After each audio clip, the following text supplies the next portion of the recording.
Good day, everyone. Welcome to another video lesson for today. And for now, we will discuss about the graphing of parabola.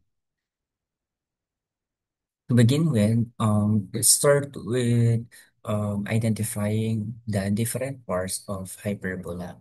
Okay, so first we have the vertex. Vertex is in a parabola, pwede siyang nasa 0, 0 or origin, pwede rin na nasa HK coordinates. When we say vertex, it is the point where the parabola changes the direction. Okay, next we have the focus wherein focus is a point inside the parabola. Tandaan that um, ang focus natin ay laging nasa loob, no, ng parabola. Third one is we have the latus rectum.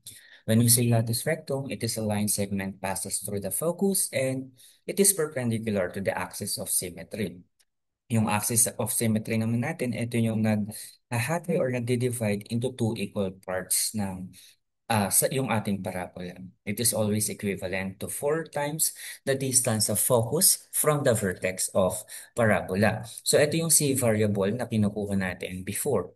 So again, yung C variable natin ay yung distance from focus up to the vertex. So para makuha yung length or measurement ng latus rectum, we just simply multiply C by 4. Okay? So the formula is first.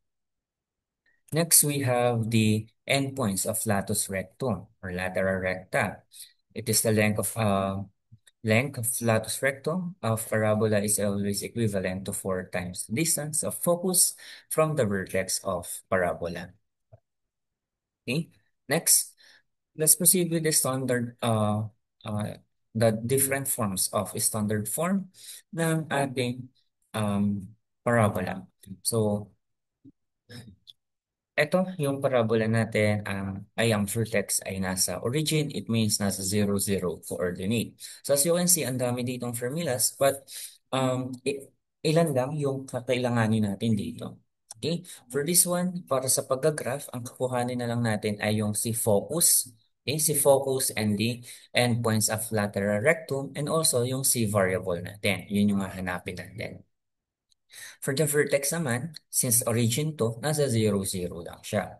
Now, there are 4 rows dito with different form of um, parabola. Nakadepende sa standard form kung ano yung magiging opening ng ating parabola. It could be opens to the right, to the left, upwards, or downward. Now, by observing the standard equation, almost magkakamukha sila, no? They are almost the same. But for you to easily identify and determine what is the opening of a parabola, ito yung kailangan nating tingnan.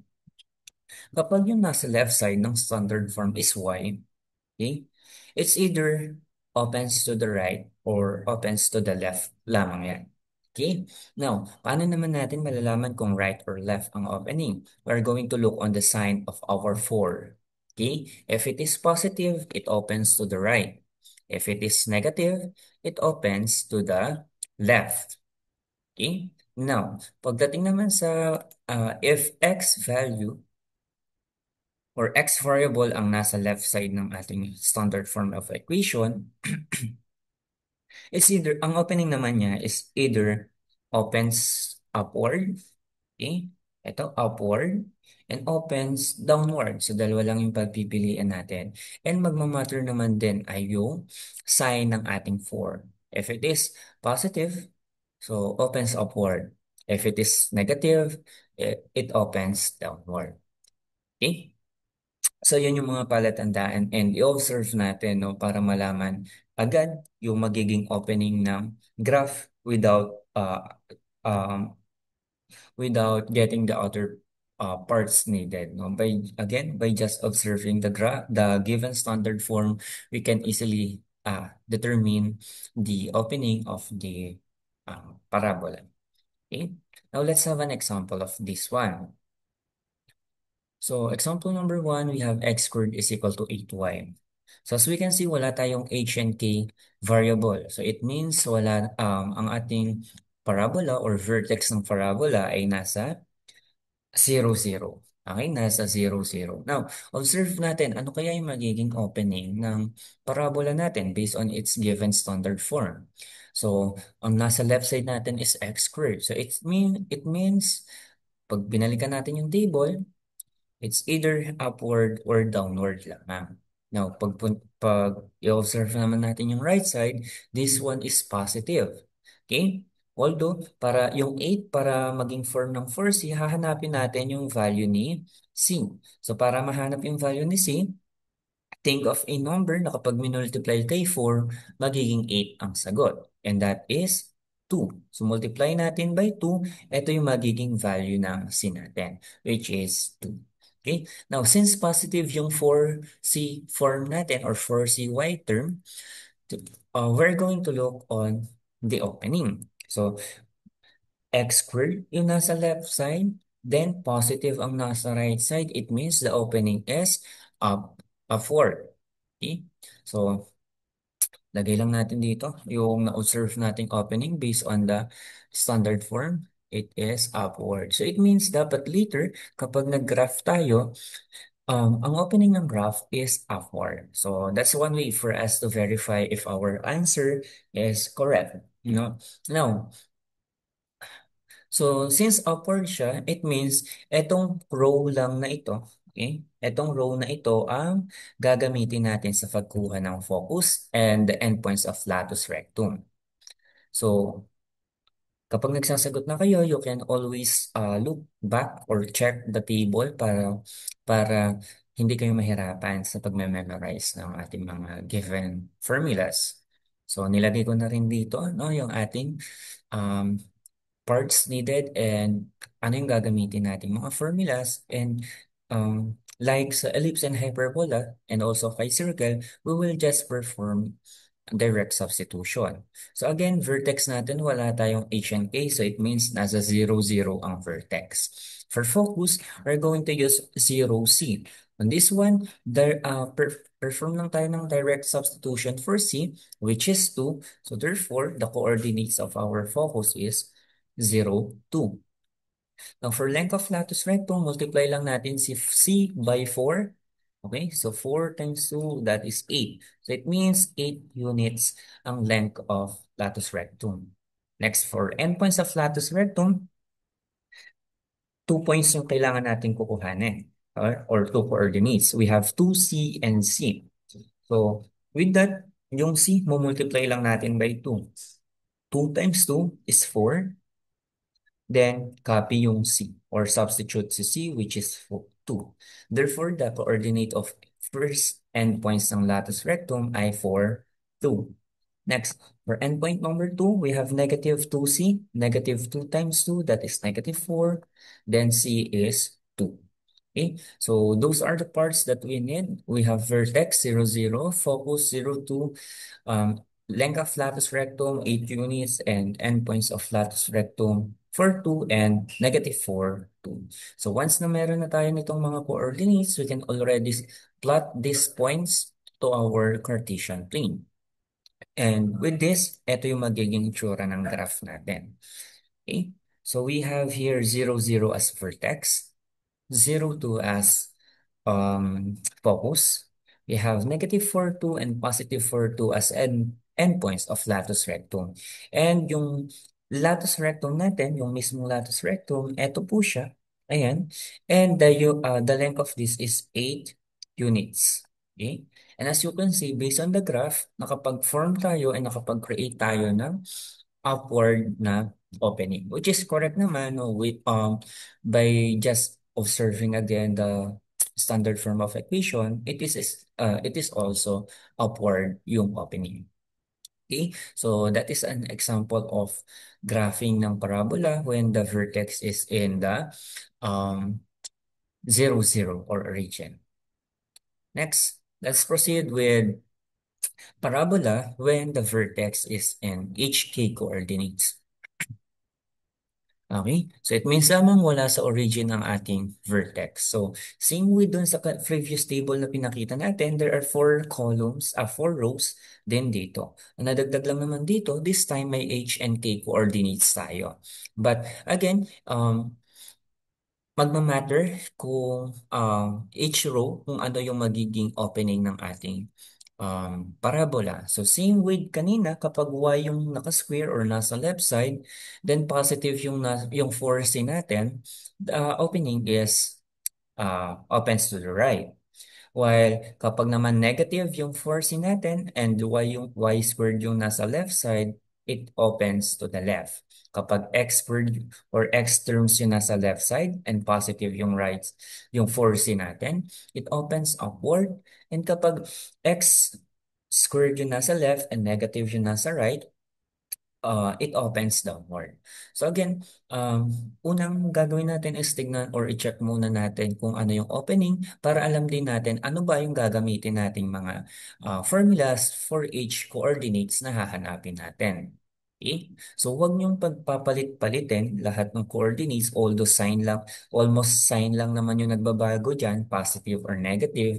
But once na mag-plot kasi tayo ng points in the Cartesian plane, ay mag-iiba-iba yung location. So it means hindi tayo makakapag-form or create ng ating parabola. Okay? Now let's have this example number 2. We have the given standard form of x minus 2 squared is equal to 12 times y minus 1. On this one, observe ulit natin by just looking on our standard form, kaya na nating i-determine yung opening ng ating graph. So, ang nasa left side natin is x terms. Okay? Kapag x terms, it's either upward or downward lamang. Then, yung ating 4c term, yung 12 is positive. So, therefore, okay, balikan natin yung table. Positive, X yung nasa left, positive yung nasa right. So, it means opens upward yung magiging graph dapat natin later. So, write ko lang para alam natin yung magiging goal natin na graph. Now, with this, no, so it means on this table, ito pa rin, no, yung gagamitin natin mga formulas. So, ang need lang naman natin dito ay itong mga points na ito, the vertex, focus, length of latus rectum, and the endpoints of latus rectum. So, since meron na tayo ditong H key, so hanapin muna natin yung ating vertex. Our H is, again, ang H ay palaging kasama ni X and get the opposite sign. Kung negative 2 dito, it will be positive 2. Then K is kasama lagi ni Y. Kung negative 1 siya dito, okay, we will get the opposite sign. So it will be positive 1. Okay, now therefore our vertex is in HK, so it is to 1 coordinates. Now, after this, ang isang kailangan na lang natin dito ay makuha yung C. Since meron tayo dyang 12, dapat maging form siya ng 4C. Okay? 4C natin, so think of a number na kapag pinag-multiply kay 4, the answer is 12, so that is 3. Now, on this one, yung value ng C, lagi po siyang positive. Okay? Kasi this is the measurement of C or the length or the distance from vertex up to the focus. So it means since distance yan, hindi tayo pwedeng magkaroon ng negative. So magmamatter na lang dyan ay si 4 yung possible na maging positive or negative. Okay? So with this, ang C natin ay 3. Okay, then perform lang tayo ng direct substitution. Our H here is 2, okay? And K plus C, direct substitution, then perform the operation. K is 1, C is 3, 1 plus 3 is 4. So, 2, 4 yung coordinates natin. Next, for the length of latus rectum, multiply lang natin yung 4 by value of C, which is 3. So, we have here 12 units. Okay? Now, for endpoints of latus rectum, we have here H plus 2C, then K plus C. So, H natin is 2 plus 2C plus 2 times C is 2 times 3, then K plus C. K is 1 plus C is 3. So, kapag sinimplify natin yan, it will give us a result of 8 and 4. So it means nasa 8, 4 coordinates ang first endpoint natin. Second, subtraction naman yung operation. So this will be h minus 2c. Wait lang, substitute natin si c, which is 3. Then 1 plus 3, 4k plus c. Then its coordinate will be negative 4, then 4. So ngayon, complete na yung mga coordinates na kakailanganin natin. So ano-ano ba yung mga yon? So we have vertex, focus, yung 12 units as our length of latus rectum, the first endpoint, and the second endpoint. Once na makuha na natin yan, plot lang natin isa-isa on the Cartesian plane, and this will be the graph. Okay, so we have this graph. Okay, so we have here vertex to 1. So it means correct yung pagpa-plot natin ng points. Focus to 4. So this one is our focus. First endpoint and second endpoint. And the distance from this endpoint up to, okay, up to this endpoint is 12 units. Okay, so this is an example of a parabola with a vertex of HK, and it opens upward pa rin. Okay? So let's have another example. Example number 3. Okay? Wait lang. For example number 3. So example number 3 na to, no? Y plus 4 squared is equal to negative 8x plus 3. So in this one, naka-indicate na rin yung mga gagamitin nating points. But first thing to do again is to identify what is the opening of this parabola. The left side is y terms. Yung left side yung standard form natin. So it means it's either opens to the right or opens to the left. Then we have here negative. So negative 8. So tignan natin sa table. So from our table, y yung left term, negative yung right term. So it means the opening is opens to the left. So therefore, these are the formulas na gagamitin natin for us to get the uh, coordinates of the points that we need to plot on a Cartesian plane, the focus and the endpoints of latus rectum. Okay, let's go back here. So, first, identify natin yung ating H and K. Okay? Kasi wala din sa origin ng ating vertex. H is always kasama ni X. So, positive 3 dito, it will be negative 3. Positive 4 yung K dito, it will be negative 4. Okay? And after that, ito na yung vertex natin, negative 3, negative 4. Okay? Next, kuhanin naman natin yung C. Yung C natin, dito siya manggagaling. Dito sa value outside the grouping symbol sa right side of our equation.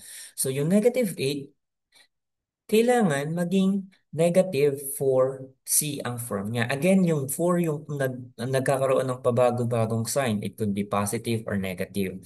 Basta si C is always positive dahil siya ay measurement ng length. Okay? Now, think of a number na kapag pinag-multiply kay negative 4, the answer is negative A. So that is, positive 2. So positive 2. So that is the value of our C.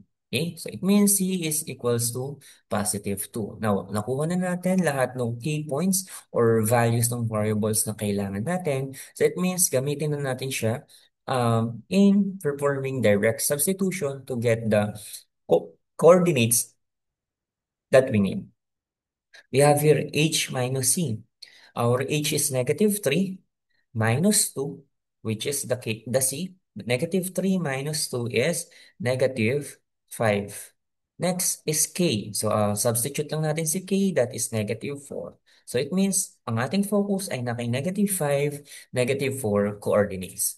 For the length of latus rectum, 4 multiplied by direct substitution si 2, that is equal to 8 units. Okay?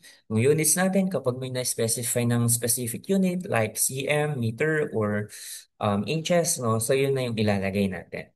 Next, for the endpoints of latus rectum, we have h minus c. H is negative 3, okay, minus negative 3 minus c is 2, then k plus 2c. K is negative 4 plus 2 times c. 2 times 2 is 4. Okay? So therefore, the coordinates here is negative 5, then negative 4 plus 4 is 0. That is the first coordinate of our endpoint number 1. Next, we have h minus c. Ito na yung pinarform natin dito. So, h minus c is negative 5. Then, k minus 2c. K is negative 4 minus 2c is 4. Okay? So, on this one, the coordinates will be negative 5. Then, negative 4 minus 4 is negative 8. So these are the coordinates na ipaplot natin on our Cartesian plane. So vertex is negative 3, negative 4. Focus negative 5, negative 4 with a latus rectum of 8 units. And first endpoint, negative 5, 0. Second endpoint, negative 5, negative 8. Now, once na maplot yan sa ating Cartesian plane, this will be the graph. Okay? Opening natin is, opens to the left. Okay, so kanina na-identify natin that this standard form has an opening to the left, and based sa graph din natin, it opens to the left. We have a vertex of negative 3, negative 4, focus of negative 5, negative 4, first endpoint, negative 5, negative 8. Second endpoint, negative 5, 0. And the distance from this point, okay, up to this point is 12 units. Sorry, 8 units. Okay? And that's all for graphing of parabola. Again, once na makuha naman lahat ng variables needed, it is just simply perform the direct substitution. And syempre, perform the operations. After that, plot the points lamang po. So with that, no, that's all for this topic, which is the graphing of parabola. So goodbye everyone. Thank you for listening.